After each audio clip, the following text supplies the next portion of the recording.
ఈ నడుమ పవన్ కళ్యాణ్ సారు హిందూ ధర్మం కోసం బగ్గనే పనిచేస్తున్నాడు. తిరుమల లడ్డూలు కల్తీ అయినాయన్న ముచ్చట్ల మస్తుగరమైన పవన్ సారు ఇప్పుడు మల్లోపారి దేవాలయాల బాట పట్టిండు. మరి పవన్ కళ్యాణ్ ఏ దేవుళ్ళను దర్శించుకున్నాడు, ఏం కథ పురాగ చూద్దాం పాండ్రి.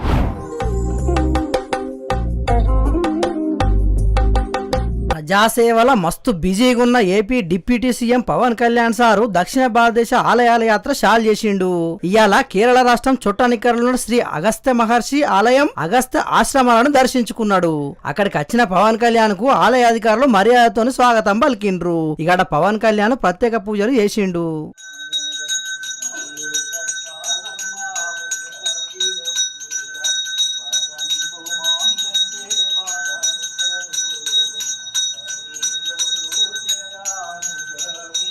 కొడుకు అఖీరానందను టీటీడీ పాలక మండలి బోర్డు సభ్యుడు ఆనంద్ సాయిని ఎంబడి పెట్టుకుని పవన్ కళ్యాణ్ ఈ యాత్ర చేస్తున్నాడు.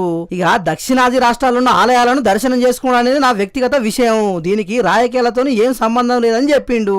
4.5 సంవత్సరాల క్రితం చెల్లించుకోవాల్సిన మొక్కులు వాయిదా పడుతున్నాయట. ఇక ఇప్పుడు కూడా ఆరోగ్యం మంచిగా లేకున్నా దర్శనం చేసుకుంటున్నానని చెప్పిండు. కేరళ రాష్ట్రంతో నట్టుగా తమిళనాడు రాష్ట్రంలో ఉన్న ఆలయాలను కూడా దర్శనం చేసుకుంటున్నానని చెప్పుకొచ్చిండు. మొత్తానికైతే ఒకప్పుడు చేగువేరా పేరు మీద విప్లవ భావాలను గురించి చెప్పిన పవన్ కళ్యాణ్ ఇప్పుడు మాత్రం సనాతన ధర్మం కాపాడాలని బాగానే పోరాటం చేస్తున్నాడు. మొన్న చిలుకూరు బాలాజీ అయ్యవారు రంగరాజన్ మీద దాడి జరిగితే కూడా ఖండించిండు.